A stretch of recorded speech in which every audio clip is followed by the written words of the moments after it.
In the lesson opening, we will begin with an energizing math song. Did you know there are lots of these accessible on the internet? We will use a road trip example to introduce our lesson because our students are interested in cars and traveling, and it lends itself to topic examples. We state the objective to give a sense of purpose and set the goals. The students typically find this motivating. We refer to the advanced organizer as well as rules and procedures that are already posted, particularly those that might be needed the most in the day's lesson. As Mr. Hill takes the lead in teaching, he will be having students help him model his math lesson idea using either pasta or pickup sticks on the overhead during teacher input.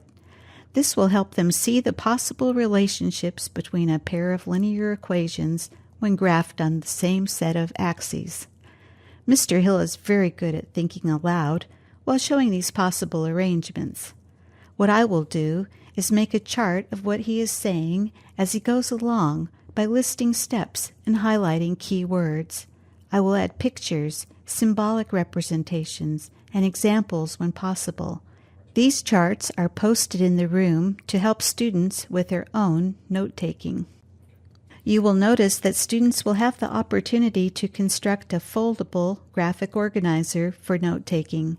This will add a tactile element to help more learners focus when they do take notes. Some may prefer to use their math notebooks, and that is fine. For the students who are challenged by writing, one may use a note-taking pen, and others will have pre-printed labels if they need them so they can peel and put these in the correct places on the organizer as they are introduced. This will allow students to focus more on the lesson than worry about writing. Students will also be allowed to work with a peer if necessary. We will pair our ELL student with another student who has been in the country longer and knows the same language. This excerpt from our lesson plan is meant to simply show you how a planning process like this works. In guided practice, we will have multiple options for practice. We have a large floor grid taped to the square tiles in our room. I will practice with some students who learn best through movement using large paper dots for points and ribbon or string for lines. We will have geoboards and rubber bands available to practice with students who benefit from tactile work. Ms. Parks actually thought of a way to use a large pegboard to make a larger grid. We will be sure Sandy, who has low vision, is part of this hands-on activity and has a peer buddy to help her articulate the process as she feels it. We will also allow students to use the whiteboard, bulletin board grid, graph paper, or the graphing calculators. They can work in a small group, with a peer or alone.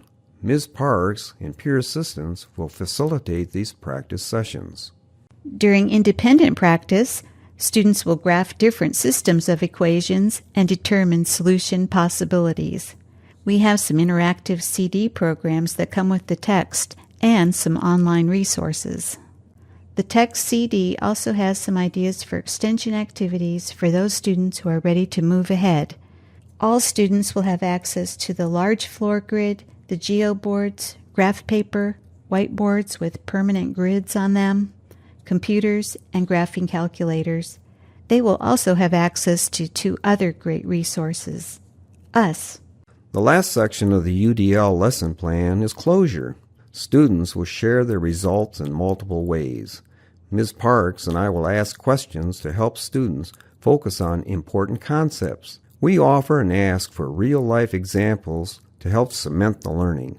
We will praise student efforts to build confidence and preview the upcoming lesson to help with their transition to new learning. Hopefully, we help them all access the content in the lesson.